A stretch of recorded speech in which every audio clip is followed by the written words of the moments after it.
우리 대표님과 최고위원님들 모두 자리에서 일어나 주시고요. 앞에 지금 화분 2개가 놓여 있는데 하나는 꽃이 심어져서 이렇게 지금 피어 있는 화분이고요. 또 다른 하나는 빈 화분입니다. 그 빈 화분에 페랭이 꽃씨를 심고 지금 접시 위에 놓여 있는 게 꽃입니다. 꽃이처럼 안 보이고 좀 잔디처럼 보일 텐데요. 꽃씨를 빈 화분에 심고 그 다음에 거기에 물을 주는 포토 이벤트를 진행하도록 하겠습니다. 먼저 접시 위에 놓여 있는 꽃씨를 들어서 화분에 심어 주시기 바랍니다. 가볍게 올려놓으시면 될 것 같고요. 자, 그 다음에 조리개를 들어서 거기에 물을 이렇게 서서히 주시기 바랍니다. 지금 심은 꽃은 페랭이 꽃입니다. 페랭이 꽃은 꽃잎 5장인데 우리 5 후보의 순회를 상징합니다. 국민을 향한. 다시 한번 봐주시고요. 페랭이 꽃의 꽃말은 영원하고 순결한 사랑이라는 꽃말을 갖고 있습니다. 우리 5명 후보의 국민에 대한 순애를 뜻하고요. 우리나라에서는 민초들이 쓰는 모자인 페랭이를 닮았다고 해서 페랭이 꽃이라는 이름이 붙었고요.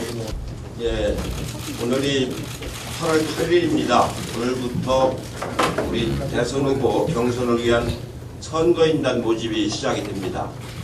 지난 전당대회 때 많은 분들이 참여하셔서 처음으로 우리 선거 역사상 모바일 선거에 큰 획을 그었던 적이 있었습니다.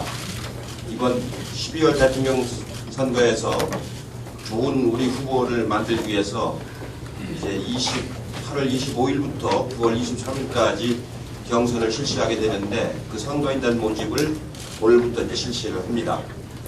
지금 우리가 페랭이 꽃씨를 심고 또 물을 주었듯이 많은 국민들이 참여하셔서 아주 좋은 민주주의를 발전시킬 수 있는 좋은 장이 마련이 이제 되었습니다.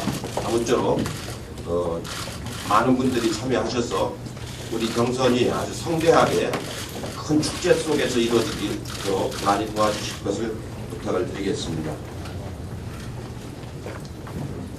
오늘 저는 참 요즘 공천 장사에 관한 기사가 계속 나오고 있는 걸 보면서 여러 가지 감회를 참 많이 느낍니다.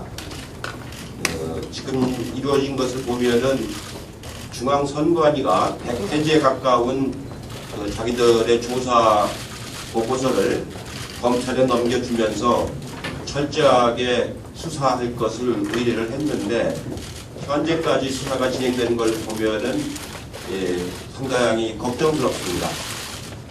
고발 조치한 거에 대해서는 거의 형식적인 조사가 이루어지는 게 아닌가 하는 의심이 들고 또 현기환 전 의원에 대해서는 수사 의뢰를 했는데 한 번 그냥 자진 출두해서 조사하는 걸로 끝내는 것 같습니다.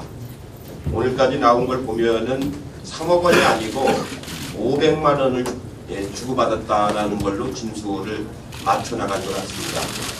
그것도 10,000원짜리로 500만 원을 그 안에 있는 사람들이 서울에 와서 만나가지고 밥을 먹으면서 주고 그리고 또 호텔에 가서 직접 만나려고 하다가 안 되니까 그냥 돌아갔다. 이런 얘기로 지금 수사가 진행되고 있습니다. 너무 촌스럽지 않습니까? 새누리당답지 않고 이렇게 언론국당 넘어간다고 우리 국민들이 그걸 인정했습니까? 다시 한번 말씀을 드리는데 저희가 파악한 거하고는 너무 지금 실체가 달리 나오고 있습니다. 중앙선관위가 2달에 걸쳐서 100페이지에 가까운 보고서를 만들 정도면은 사안이 굉장히 유증하기 때문에 중앙선관위가 관여해서 만든 거라고 판단이 됩니다. 또 역대 18대 국회에서 보면은 중앙선관위가 200건이 넘는 선거 관련 사범을 고발 조치를 했는데 거의 대부분이 다 유죄가 되고 무죄가 된 것은 한 2건밖에 없습니다.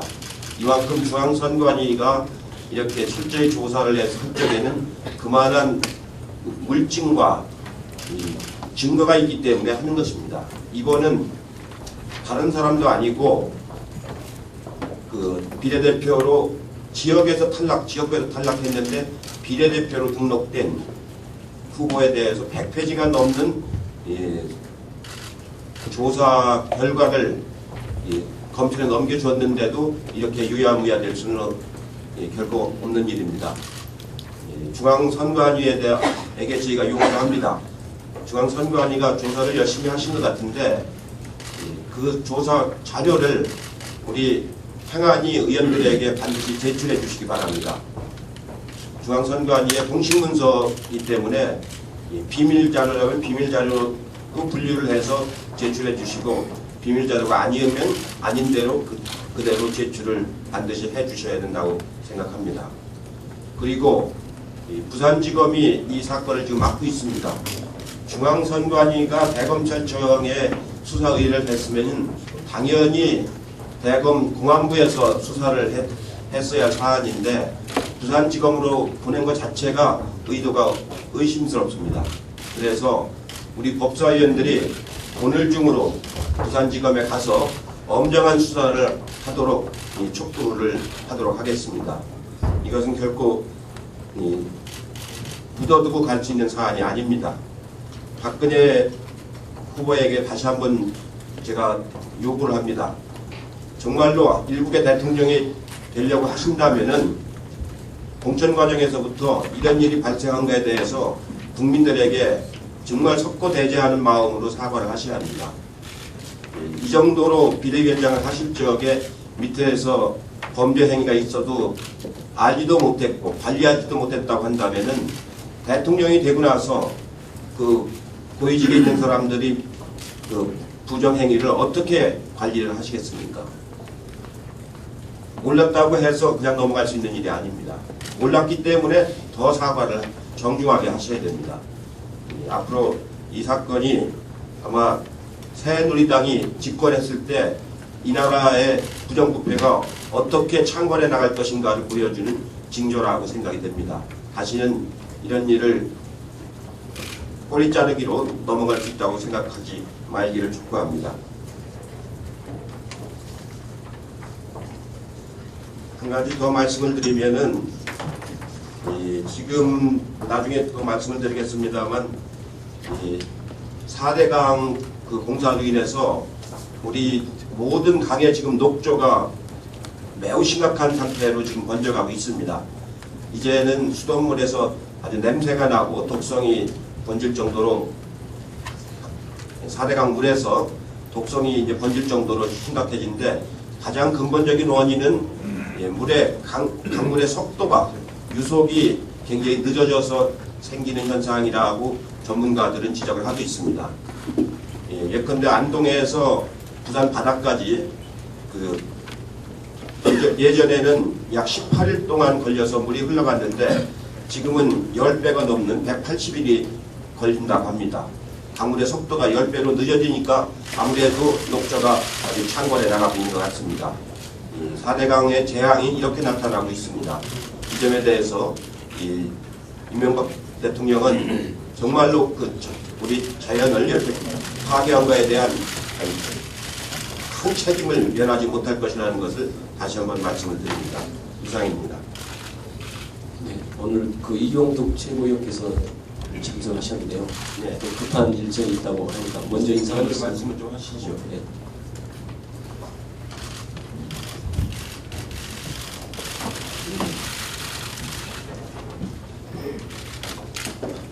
가난한 사람들을 위한 정당 민주통합당의 최고위원으로 다시 돌아왔습니다. 요즘 상황을 보면은 새누리당은 노동자들에 대해서 무관심하고 어찌 보면 철저히 외면하면서도 선거 때만 되면 노동자들을 위한 정책들을 쏟아내고 있습니다. 그러나 저희 한국노총은 5년 전에 이명박 대통령과 정책연대를 해서 사기와 기만을 당해본 경험이 있기 때문에 이 노동자들에 대해서 무관심한 정당, 그리고 반노동자 정책들을 쏟아내는 정치 조직이라는 걸 확실하게 압니다. 그러나 그러한 사람들도 선거 공약으로 복지 문제, 비정규 노동자 문제, 또 여러 가지 최저임금 문제 마구마구 쏟아냅니다. 최저임금이 최저로 임금을 올리라는 뜻에서 최저임금이 아닙니다. 최소한 이 정도 임금은 주어야 된다고 하는 건데, 과거 DJ 정권에서 외환 위기임에도 불구하고 10% 이상 5년 평균 최저임금을 올렸습니다. 노무현 정권에서도 9%대의 최저임금 인상을 했습니다.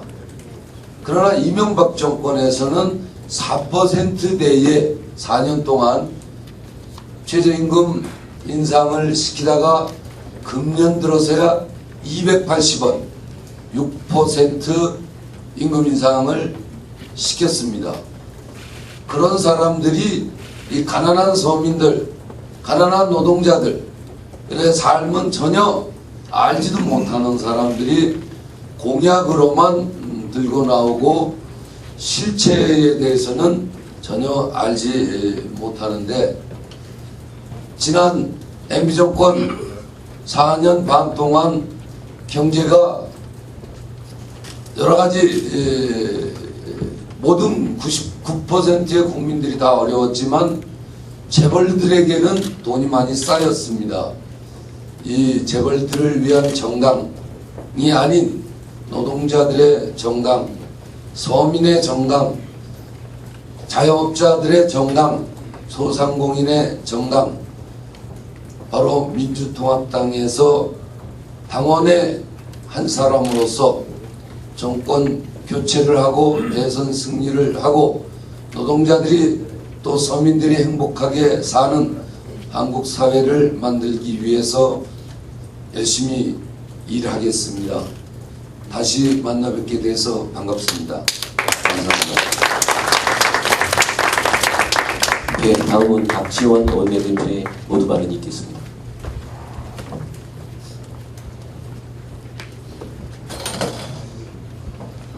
이용덕 최고위원의 민주당 복귀를 진심으로 환영하지 않습니다. 최저임금 새누리당 유력 후보는 5,000원도 안 돼요. 토론에서 그렇게 말씀을 했더라. 얼마나 서민과 노동자의 관심이 없는가를 나타내는 하나입니다. 대표께서 말씀하셨지만 4대강 녹조가 극심해서 식수위험이 오고 있습니다. 수도권과 영남권, 충청권 등 국토의 반 이상은 수돗물 관리에 비상이 걸려 있습니다. 어제 국무회의에서 이명박 대통령께서는 이것이 가뭄 탓, 폭염 탓이라고 말씀했습니다. 대통령 말처럼 녹조는 이상 고온에서 발생할 수도 있습니다. 그러나 더 큰 문제는 4대강 사업으로 인한 것입니다. 4대강 사업으로 강 유속이 느려지면서 부역영화가 발생되어 녹조가 심해진 것입니다. 4대강 주변에 녹조 현상이 대거 발생한 것이 그 증거입니다.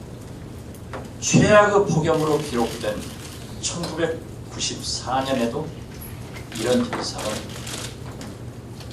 없었습니다. 4대강 사업을 홍보할 때 가뭄과 기후변화에 대비한다고 하지 않았습니까? 어떤 나라는 2조 원을 들여서 인류 수건 사업인 화성 탐사선을 착륙시키는데 우리 대한민국 이명박 정부는 22조 원을 들여서 국민의 식수를 오염시키고 있습니다. 이래놓고 어떻게 무슨 낯으로 국민들에게 수도요금을 인상하겠다 얘기할 수 있는지 참으로 회심합니다. 또 지난 7월 초 대통령께서는 4대강으로 피서를 하시라 이런 말씀을 하셨습니다. 정부는 강 건너 불구경에 가듯 남 탓이나 하지 말고 녹조 확산을 방지할 대책을 하루빨리 내놓기를 바라면서 4대강 사업에 대한 철저한 대비가 필요하다 말씀드립니다. MBC 김재철 사장 아직도 본방에서는 언론사 파업 청문회 합의가 되지 않고 있습니다. 그런데 경찰에서 조사한 결과 MBC 노조가 발표한 법인카드 사용 내역 지난 2년치가 MBC 노조가 발표한 내용과 일치하다는 내용을 경찰이 밝히고 있습니다. 이것은 무엇을 의미합니까? 김재철 사장이 우영수 와이모 씨와 그러한 MBC 공금을 탕진했다는 것을 나타내고 있습니다. 이제라도 늦지 않았습니다. 김재철 사장은 경찰의 2년치 신용카드 내역 확인을 보더라도 오늘 당장 물러가는 것이 최상의 길이다 하고 다시 한번 강조합니다. 어제도 컨택트스에 대해서 많은 얘기를 했습니다만 어제 오후에 저는 원내대표로서 우리 당내 진상조사위원들과 얘기를 많이 나눴습니다. 구체적 내용은 이미 말씀드렸기 때문에 생략을 하겠습니다. 그렇지만 우리 진상조사위원회 신계륜 위원장과 은수미 간사 그리고 초생딸 우리 초선의원들이 현장을 누비면서 이렇게 열심히 활동을 하고 있습니다. 노동자들이 얼마나 큰 피해를 받고 있는가 하는 내용입니다. 상처입니다. 컨택트스 3천여 명의 농협들이 던져버린 살상무기 같은 물체입니다.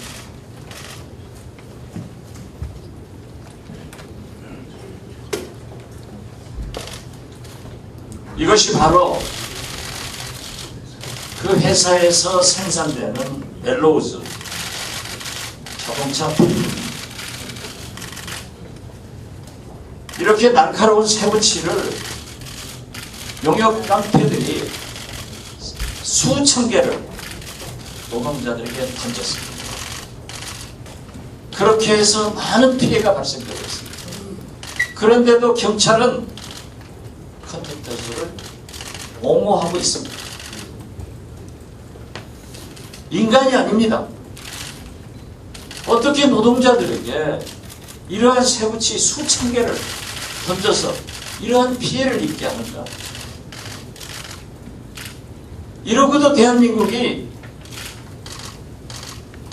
노동권이 인권이 보장하는 나라라고 생각할 수 있는가? 헌법을 지키는 나라인가? 이거 생각해 볼 만한 문제입니다. 공과 폭력이 결탁해서 노동자를 이렇게 깡패 집단으로 컨택터즈라는 용역회사에서 무찌르는 것은 있을 수 없는 일입니다. 더구나 이들은 아직도 위험한 도박을 계속하고 있습니다. 물론 경찰에서는 해당 경찰서 서장 등 주요 간부들을 문책을 하고 있습니다. 그렇지만 왜 이러한 것이 수천 개 노동자들에게 날아갈 때까지 경찰은 무엇을 했는가? 더욱이 이 회사 SJ의 회사 측은 이제 컨택트스가 문제되니까 다른 업체를 고용하고 용역업체를 고용했다고 합니다. 우리 민주당 진상조사위원회에서는 이번 주도 철저히 조사를 하고 이러한 내용을 국민 앞에 고발을 하고 내주 중에 시민단체 등과 함께 여러 가지 준비를 하고 있습니다. 우리는 다시 한번 헌법을 파괴한 컨택터스 과거 새누리당 유력한 관계자들을 경호했다고 자처하는 여기가 컨택터스가 누구를 컨택해서 이러한 초헌법적 일을 했는가를 추궁해서 따질 것입니다. 다시 한번 우리는 철저히 따져서 국회에서 국정조사 청문회를 추진하겠다는 것을 말씀드립니다. 이상입니다. 네, 다음은 김한길 최고위원의 모두를 듣겠습니다. 예, 오늘부터 우리 민주당 대선 후보 선출을 위한 국민경선 선거인단 모집이 시작됩니다.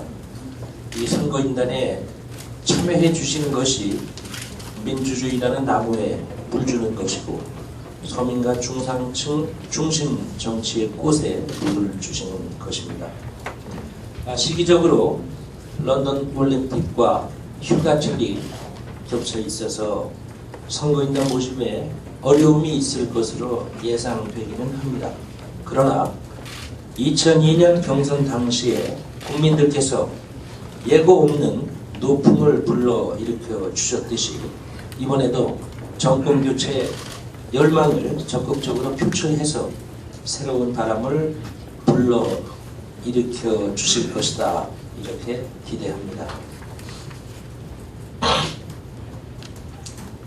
새누리당의 공천 장사와 관련해서 지난번 최고위원회에서 애꿎은 황호재 새누리당 대표가 매품팔이 역할을 하지는 않으셨으면 좋겠다고 말씀드린 바가 있습니다.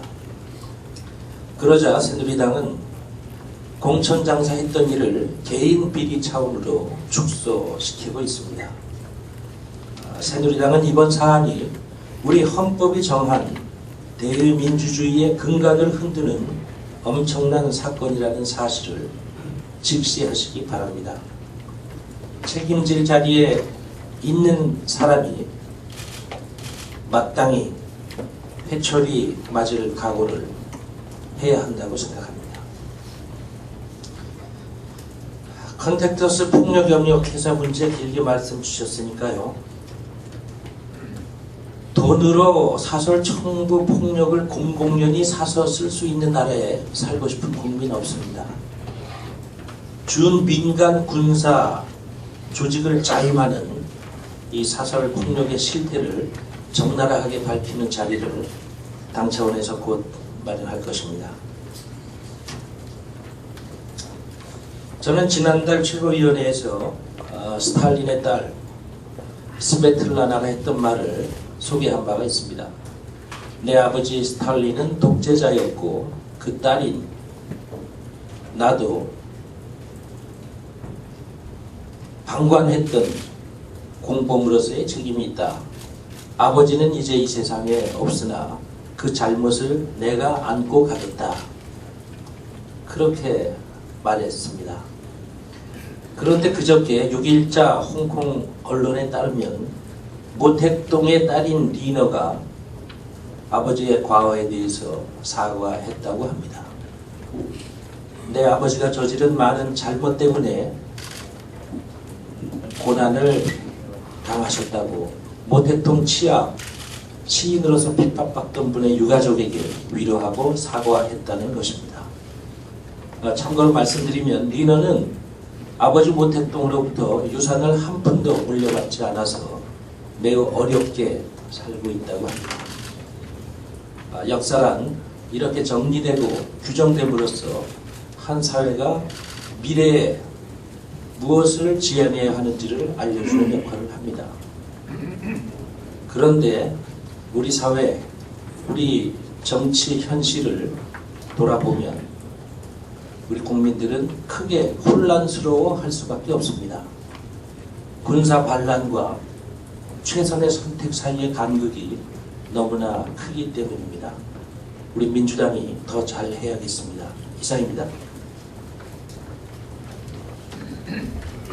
네, 다음은 강기정 최고위원의 모두 발언 있겠습니다. 박근혜 후보는 참 정상적이지 못한 후보임이 분명한 것 같습니다. 앞서 여러 최고위원님들과 대표님께서 이야기했습니다마는 최저임금이 5,000원이 넘는 걸로 알고 있는 것만 봐도 그렇습니다. 이 최저임금이 얼마냐를 모르는 문제는요, 버스비나 지하철이 얼마인지 모르는 문제와 전혀 다른 그 문제라고 보여집니다. 이 최저임금은 최저 생계비를 계상하는 기초 단위이기 때문에 이걸 모르는 대선 후보라는 것은 상상할 수 없는 일이고, 특히 박근혜 후보는 한때 한노위까지 지낸 분입니다. 그런 분이 최저임금이 5,000원이 된지 안 된지 아직도 모르고 있다는 것은 한심스럽기까지 합니다. 우리 민주당은 지금 5,600원의 최저임금 요구를 하고 있습니다만은 정부와 새누리당이 동의하지 않아서 어려움을 겪고 있습니다. 이런 최저임금에 대한 인식 수준을 보더라도 박근혜 후보는 노동의 개념도 없고 일하는 사람에 대한 사고 자체가 없는 것이 분명해 보이고요. 또한 5.16은 정상적인 것이 아니다라고 수정하고 있습니다만 역시 불가피한 선택이라는 이 몰역사적인 사고는 변하지 않고 있는 것 같습니다. 또한 박근혜 후보가 정말 정상적이지 않다는 것이 이미 다 나와 있습니다만 죄송합니다. 박지만 너무 사랑하다 보니까 그렇습니다. 박지만 저축은행 사건 났을 때도 역시 이 동생이 아니라면 그것을 끝이다 이런 발언도 그렇고, 또 이번 돈 공천 문제가 났음에도 불구하고 본인은 아무런 책임이 없는 제3자가 책임지는 바지사장, 바지대표가 책임지게 하는 이런 사고도 그렇고, 정말 박근혜 후보가 대통령이 만약 10,000분의 1이라고 된다면 우리나라는 정상적인 사회가 아닐 것 같다 이런 생각을 해보게 됩니다. 이런 비정상적인 박근혜 후보를 감싸기 위한 이 사당 새누리당의 이 눈물겨운 노력이 지금 계속되고 있는데요. 우선 지금 이 돈 공천 문제에 대해서 은폐하고 축소하기 위해서 진상조사위원회를 발족하겠다 이렇게 하고 있습니다. 이 진상조사위원회가 이 조사 범위를 현영 의원과 현기환 전 의원으로 한정시키고, 이 진상조사위원회에 박근혜 후보 측도 한 명을 보내겠다 이런데, 이것은 진상조사위원회가 아니라 정확히 은폐 축소 추진위원회다 이렇게 불러야 될 것 같아요. 도대체 이 진상조사의 대상자들이 진상조사를 한다는 것은 축소, 은폐 추진하겠다는 것 이상이 아니다 이렇게 보여집니다. 지금이라도 박근혜 후보가 결단을 내려야 할 때입니다. 지금 스스로가 말했듯이 중대한 범죄, 성역 없는 수사가 필요하다 그랬으니까 우리 박근혜 후보부터 대선 후보에서 사퇴하고, 또 비례대표도 의원도 사퇴하라는 요구가 있습니다. 사퇴하고 검찰 수사에 오히려 당당하게 응해야 될 거라고 생각합니다. 연일 녹조 현상으로 4대강이 몸살을 앓고 있고 식수원에 비상이 걸리고 조류주의보가 내려지고 있는 상황입니다. 잘 알다시피 녹조는 호수에서 발생하고 고인물에서 발생하는 이런 것은 상식입니다. 4대강에 16개 보를 만들어서 물을 가두고 거대한 호수를 만들었는데 녹조 현상이 발생하지 않는다면 그 이상한 겁니다. 그런데 어제 이명박 대통령이 휴가를 마치고 국무회의 주재하는 자리에서 기후변화로 불가피한 현상이다 이렇게 하면서 4대강 사업과 무관함을 얘기합니다. 4대강 사업으로 인해서 녹조가 증가하고 있다고 우리 민주당과 환경단체들이 주장을 하니까 그것을 이제 반박하는 취지에서 대통령이 나서서 4대강 사업이 기상 이변, 이 4대강 아무튼 이 한 말 같아요. 근데 지난 6월 이 대통령이 브라질에서 했던 이야기를 다시 환기를 해보면 200년 빈도 기상이변에 대비해 추진된 수자원 인프라 개선 사업은 홍수, 가뭄 모두 성공적으로 극복하고 있다 이렇게 이야기하고 있습니다. 그러니까 이 200년 빈도 기상이변에 대비해서 22조를 쏘아부는 4대강 사업인데 도대체 가뭄과 폭염 이로 인한 기후변화로 인한 불가피한 상황이라고 지금 다시 말을 바꾸고 있습니다. 그러니까 지금 홍수나 가뭄이나 기상이변 어떤 것에도 대응하지 못한 이 4대강 사업은 정말 이 고장난 4대강 공사임이 분명한 건데 이 사업에 대해서 이명박 정부는 인정해야 되고 검증받아야 되고 이 보안 조치를 위해서 우리 민주당이 주장하는 국정조사나 여러 가지 청문회 사업에 즉각 응해야 될 거라고 보여집니다. 한 가지만 간단히 말씀드립니다. 우리 여야 모두 우리 민주당의 요구로부터 새누리당까지 해서 추경 편성 요구를 했는데 박지원 장관과 정부에서 거부하고 있는 걸로 나타나고 있습니다. 이 자꾸 균형재정 이야기를 하면서 거부를 하고 있는데요. 이 충분히 지금은 추경을 편성해야 될 근거가 만들어지고 있는 것 같습니다. 어제 우리 원내대책회의에서 이용섭 정책위의장께서 충분히 말씀드렸습니다마는 그런 근거에 맞추어서 지금은 추경을 편성할 때다. 정부가 지금 쓸데없는 몽리를 부르면서 여러 가계부채나 경제성장률 급격한 하락에 위기에 직면해 있는 우리 경제를 더 망가뜨리지 말고 서민들을 더 힘들게 하지 말고 즉각 여야의 요구인 추경 편성에 응해야 될 거라고 보여집니다. 이상입니다. 네, 다음은 이종걸 최고위원의 본말이 있겠습니다. 예, 이종걸입니다. 박근혜 의원의 최근 후보 행보를 봅니다. 아버지로부터 많은 걸 물려받았구나라는 생각합니다. 대표적으로 미루기 DNA를 물려받았구나 하는 생각입니다. 박정희 전 대통령 기억나는 게 뭡니까? 김대중 대통령을 납치 살해한 사건을 저희는 떠올립니다. 그것도 밑에서 단독으로 저지른 행동이었다고 변명했습니다. 지금껏 진실이 밝혀지지 않고 있습니다. 측근들에게 책임을 떠넘겼습니다. 새누리당 공천장사에 대한 박근혜 후보의 태도는 판박입니다. 미루기 DNA 바로 그것을 보여줍니다. 사장은 빠지고 직원이 대신 들어가는 모습을 연상합니다. 오너는 빠지고 고용사장이 들어갑니다. 한나라당을 해체시키고 새누리당으로 만들면서 19대 총선 공천과 선거운동에 대해서 무한 책임을 지겠다고 한 사람이 누굽니까? 최근 국민들은 박 후보를 두 번 주목합니다. 하나는 공천장사 한두 사람의 돌출 행동이 아니라 박 후보의 주변에 있는 사람들이 모두 그런 윤리 수준이다라는 것입니다. 또 하나는 책임을 회피하고 직원을 희생양으로 삼으려는 측근한테 미루기 정치, 꼬리 자르기 정치, 급급한 박근혜식 도마벳 정치에 주목하고 있습니다. 최저임금이 2012년 4,580원이고 내년 4,860원으로 결정됐습니다. 5,000원이 아닌가요? 라고 하는 말에 100매 돈, 300매 돈, 한 400매 돈이 얼마나 큰 차이가 있나 그것마저도 모르는 것 같습니다. 피어린 투쟁과 피어린 싸움 속에 한 땀 한 땀 최저임금이 4%, 6% 올라가고 있습니다. 그만큼 피가 어린 돈이기 때문에 그렇습니다.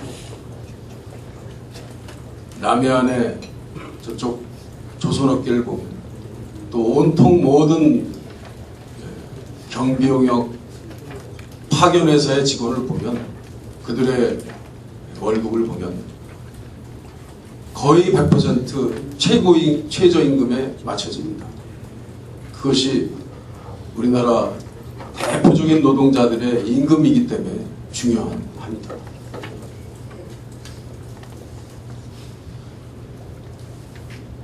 저는 본의 아닌 표현으로 듣기 불편한 분들이 계셨다면 유감이다 이렇게 말씀드렸습니다. 그런데 이 과정에 그 표현은 너무 약하다, 좀 더 세게 하지 이 정글이 너무 무르다 라는 말씀을 해준 분들도 많았습니다.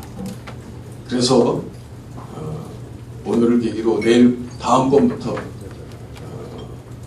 박근혜 후보의 진정한 모습이 무엇인지를 하루하루 말씀드리고 전할 겁니다. 그 많은 모든 문제에 대해서 우리 국민들께서 제보해 주시고 알려주시면 고맙게 받겠습니다. 전력 수급으로 온 나라가 난리법석입니다. 에어컨 끄고 근무하는 척하고 또 전력거래소 전등이 소등된 채 근무하는 모습도 보여주고 솔선수범하는 모습도 좋습니다. 그런데 통상적으로 그러지 않았던 점들이 법석으로 보입니다. 이쯤에 저는 또 한번 생각해 볼 게 있다고 생각합니다. 우리 국민들이 너무 전력을 많이 써서 이렇게 된 것 아니냐라는 세간의 생각들은 좀 교정될 필요가 있습니다. 너무 값싼 산업용 전기입니다. 우리나라 국가별 1인당 전력 소비량이 한국이 7,691원인데 반해서 일본은 7,600원, 프랑스가 6,800원 이렇게 킬로와트로 되어 있습니다. 그런데 1인당 가정용 전력 소비량을 보면 전혀 다릅니다. 한국은 1,088킬로와트입니다. 캐나다가 4,500입니다. 미국이 4,500입니다. 일본은 2,100입니다. 우리나라 가정 1인당 쓰는 양은 이렇게 다른 나라에 비해서 결코 많지 않고 4분의 1 정도 수준입니다. 그런데 전력 사용량 상위 20개 기업에 전기요금 할인 혜택을 주기 때문에 전력이 이렇게 많이 소비된다는 지적이 저희들은 지적에 공감을 일으킵니다. 한국전력이 그로부터 입은 손실이 7,700억입니다. 3년간 전기요금 할인 혜택을 받은 기업 중에 대표적인 게 삼성전자인데 할인 규모가 3,100억입니다. 이런 위기가 닥칠 때마다 국민들에게 전력 쓰지 말라, 전력 소모하지 말라, 왜 1인당 이렇게 킬로와트가 많느냐라고 얘기하지만 사실 내막은 그렇지 않습니다. 안 쓰는 국민들, 절약하려고 하는 국민들에게 더 절약하라고 하는 그 이면에 낭비하고 있는, 할인 혜택 많이 받고 도저히 시장 원리로서 적용되지 않는 전력 소비량과 가격에 적용을 받고 있는 20대 기업이 있다는 점을 꼭 인식해야 될 것 같습니다.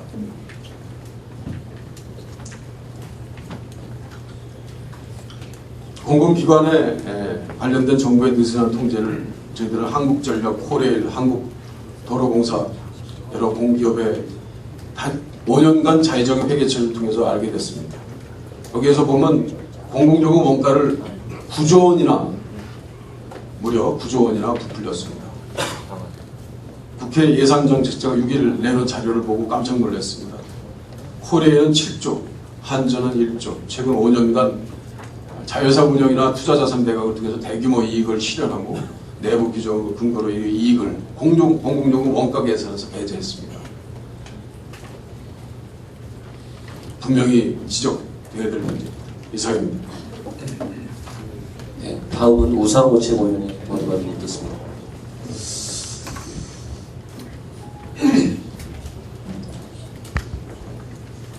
공천장사 관련된 새누리당의 태도, 황우여 대표의 문제인식에 대해서 심각한 문제점을 발견할 수 있습니다. 개인 비리라는 것입니다. 아마 돈을 먹은 사람이 당이 아니고 현기환 전 의원이라면 이것은 개인이 돈을 먹은 것이니 개인 비리 아니겠느냐. 그래서 당이 책임질 일이 없다. 이렇게 넘어가고 계십니다. 황당합니다. 국민의 대표를 공식적으로 공직 후보자로 추천한 것은 현기환 추천이 아니고 새누리당 추천입니다. 공당이, 여당이 추천해서 국회의원을 만들어 놓고 실제 그 당은 책임을 지지 않겠다라고 하는 것이 과연 국민을 납득시킬 수 있는 논리입니까? 누가 돈을 먹었냐만이 판단의 근거입니까? 수사는 검찰이 하겠지만 이 현영이라고 하는 대표 공직 후보자를 어떻게 심사했고 누가 추천했으며 공천심사 과정에서 현기환 의원이 어떤 작용을 했는지를 밝힐 책임은 새누리당에 있는 것입니다. 진실을 밝히지 않고 돈을 누가 먹었는가만 따지고 있는 저 한심한 모습에서 집권당의 모습은 찾을 수가 없습니다. 문제가 되면 일단 꼬리를 떼어버리고 마는 저러한 태도로부터 또 무책임한 모습이 보입니다. 떼었다 붙였다 꼬리만 만지작거리는 모습에서 절망을 느낍니다.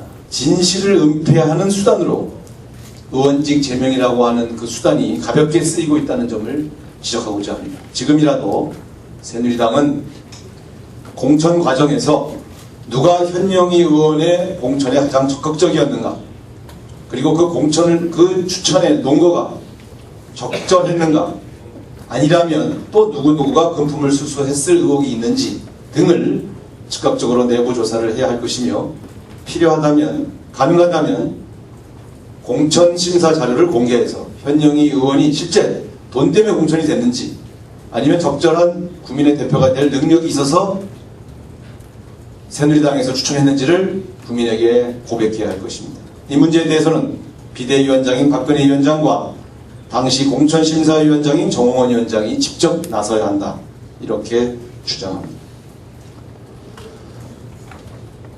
최근 언론 보도를 보면 이 문제를 수사하고 있는 검찰도 이해할 수가 없습니다. 야당을 수사할 때는 있지도 않은 사실을 광범위하게 유포해서 국민 여론을 호도하더니 지금은 검찰에서 수사하고 있는 내용을 집권 여당에게 비밀리에 보고해서 가이드라인을 설정하고 함께 협의한 듯한 의혹을 사고 있습니다. 이게 웬일입니까?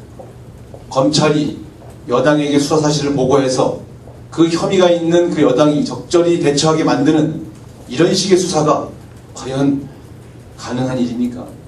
이 문제에 대해서 다시 한번 강력하게 항의하며, 도대체 누가 이러한 수사 사실을 수사 대상인 여당 관계자에게 알려줘서 실제 증거를 인멸하고 입을 짜맞추게 했는지, 이 점에 대해서 다시 수사 대상이 돼야 된다, 이렇게 주장합니다. 한 가지 더 강조를 좀 드리겠습니다. 지난번에 말씀드렸습니다마는 북한이 심각한 수해 피해로 고통을 받고 있습니다. 20만 가구에 20만 명의 이재민이 발생했고 엄청난 피해를 받고 있습니다. 수해 피해를 입었던 분들은 다 기억하시겠습니다만, 수해 피해는 그 피해가 발생한 그 초기의 대응이 매우 중요합니다. 식량과 가재도구가 전부 물에 실려가서 아무것도 먹을 수 없고 입을 의복조차 없고 또 깨끗한 물 한 통 없는 그런 상황이 바로 수해 피해의 현장입니다. 국제사회가 분주하게 북한의 수해 피해를 돕기 위하여 움직이고 있는 이 마당에 같은 민족인 남쪽은 너무 평온하지 않습니까? 이 문제에 대해서 통일부가 즉각적으로 인도적 지원을 추진해야 하고 적집자사 등 또 수많은 민간단체가 즉각적으로 움직여야 된다. 우리 민주당도 이 문제에 대한 대책을 수립해서 피해를 입고 고통받는 북한 동포들에게 대한 인도적 지원을 시작해야 한다는 점을 다시 한번 호소하고자 합니다. 이상입니다. 네, 다음은 장하나 최고위원의 모두를 묻겠습니다. 일단은 지금 뭐 일간지 일면부터 된 전국의 모든 뉴스들이 이젠 4대강 녹조가 아니고 전국의 모든 어떤 하천에 완전히 그 녹조가 뒤덮였는데요. 이 문제에 집중을 하고 있습니다. 많이 알려진 녹차 라떼 사진인데요. 정말 그냥 담아 놓으면 이게 녹차로 만든 음료인지 정말 멀쩡한 이게 그 강물인지 구분이 안 갈 정도입니다. 문제는 우리나라에서 그나마 가장 최고의 수질을 갖고 있다고 하는 그 팔당, 북한강 상류의 팔당 댐에도 이렇게 지금 녹조가 번져 있는 사실인데요. 물론 이명박 대통령이 주장하는 대로 폭염 탓일 수도 있겠지만 이게 그렇게 간단한 문제가 아니라고 합니다. 앞에서 지적해 주셨던 바와 같이 멀쩡한 강물을 댐으로 그러니까 지금 낙동강 유역에 설치된 그 보들은 사실상 댐 규모고 보가 아닌 댐으로 봐야 되는데요. 그렇게 관리를 하기 때문에 이런 녹조 현상이 전국에 퍼질 수밖에 없는 겁니다. 작아서 잘 안 보이시겠지만 설명을 드리겠습니다. 지금 여기가 그 양산시 쪽인데요. 여기가 4대강 사업 이전에 그 녹조류가 이런 더운 여름에 발생을 했던 지역입니다.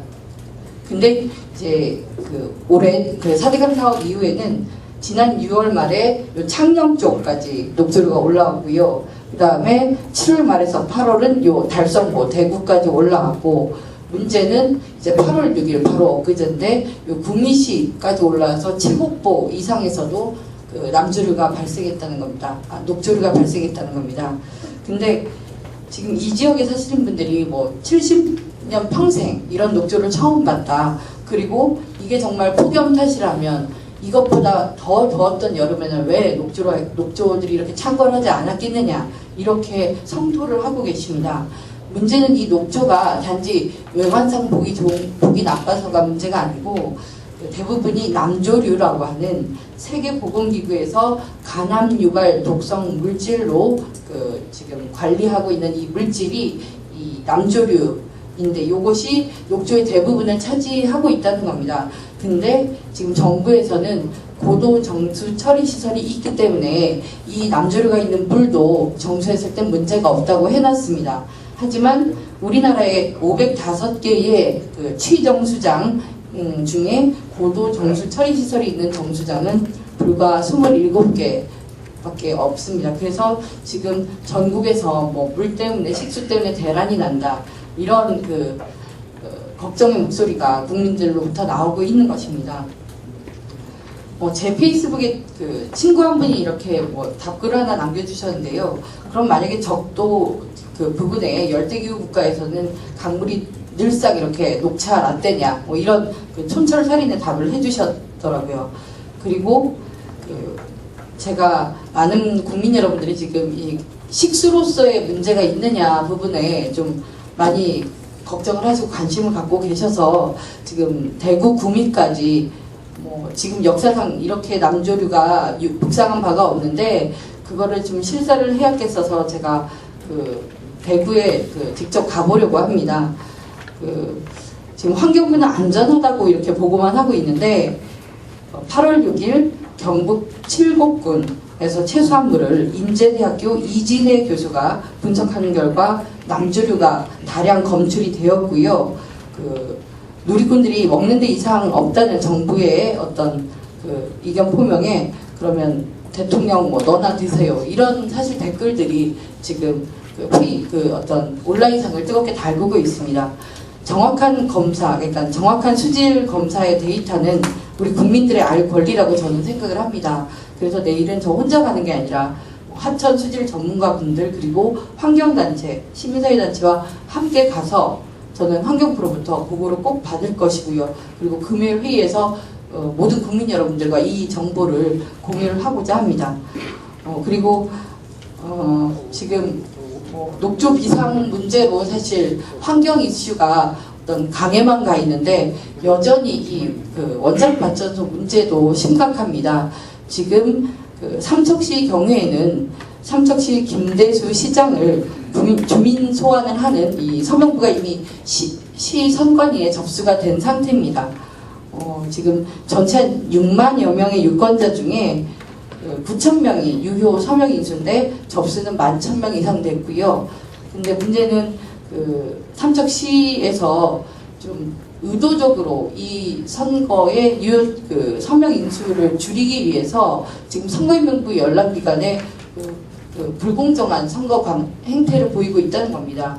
공무원의 부인이나 가족들을 동원해서 선거인 명부를 열람하러 들어가게 한 다음 정상적인 한두 개 이렇게 메모하는 게 아니라 수백 개씩 메모와서 전체 선거인 명부를 밖에서 다시 만드는 이런 방식을 하고 있습니다. 그래서 개별적으로 연락을 해서 어떤 불이익 부분이라던가 어떤 그런 걸 줘가지고 선거를 무효화시키려고 하고 있습니다. 그리고 더욱 웃긴 사실은 시에서 제가 이런 건 정말 부끄러워서도 말씀드리기 힘든데 삼척 시민들이 원전을 찬성하는 그 찬성 비율을 96.9%라고 이렇게 발표를 한 바가 있습니다. 그렇다면 지금 그 주민소환 투표에 같이 동참하는 11,000명의 그 시민들은 도대체 어떻게 본인들이 찬성 사인을 했는지 모르고 있고, 여기에도 공무원들이 동원돼서 대리 서명을 했다 이런 의혹이 짙은데 삼척시청과 또 한수원, 한국수력원자력은 이때 서명 명부를 제출하지 않고 있습니다. 자료 요청을 했는데도 지금 계속 주지 않고 있는 상황입니다. 그래서 이런 그 노후 원전, 고리나 고리 원전 같은 노후 원전 폐로 문제도 있지만 지금 삼척이나 영덕 같은 곳에서는 신규 원전 때문에 그 국민들이 겪는 갈등이 좀 심각하다, 이런 사실들도 주목을 해주셔야 될 것 같습니다. 특히 강원도나 경상도 지역은 어떤 보수당, 여당의 지지 기반이기도 한 지역입니다. 이런 데서는 지자체가 어떤 국민들의 의견을 묵살하고 이런 개발을 밀어붙이는 일이 더욱 좀 많습니다. 비일비재합니다. 관심을 꼭 가져야 될 부분입니다. 그리고 마지막으로 짧게만 말씀을 드리겠습니다. 지금 SJM에 투입됐던 경비 용역 업체 컨택터스의 문제가 큰 이슈가 돼서 지금 진상조사도 활발히 이루어지고 있는 상태입니다. 근데 여기에 어떤 공권력의 비호, 이런 의혹들이 제기되고 있는데, 요거는 새로운 자료는 아니고 작년 국정감사 때 장세현 의원께서 발표한 자료입니다. 2008년부터 2011년 7월까지 또 용역 경비업체의 폭력 진압으로 인해서 노동자 또는 철거민이 기소당한 상황, 그리고 경비 용역업체 직원들이 기소당한 상황을 좀 비교를 해보겠습니다. 물론 같은 한 사건에 의해서 기소당한 건수고요. 노동자 철거민의 경우에는 3,832명이 기소당했고 이 중 43명이 구속당했습니다. 그리고 경비 용역업체는 총 116명만 기소당했고 구속된 건수는 제로입니다. 많은 분들이 억울해하십니다. 본인들이 당한 일에 대해서 호소할 데가 없다고 하시고 법도 이미 약자의 편은 아닙니다. 지금 안산 단원 서장의 대기 발령으로 꼬리자리 의식으로 넘어갔지만, 저는 이 정권 전체의 어떤 공권력과 또 어떤 법 질서의 어떤 민주 헌정 질서에 대한 도전에 엄중한 어떤 책임이 있어야 될 거라고 생각을 합니다. 어제는 컨택터스 업체의 사무실에 다녀왔는데 역시 엊그제 간판이 떼어지고 사람들이 발길을 끊었다, 이런 말을 합니다. 걱정됩니다. 어디서 또다시 다른 이름으로 폭력을 가할지 두려운 상황입니다. 모든 국민들이 주시해야 될 상황이라고 생각합니다. 이상입니다.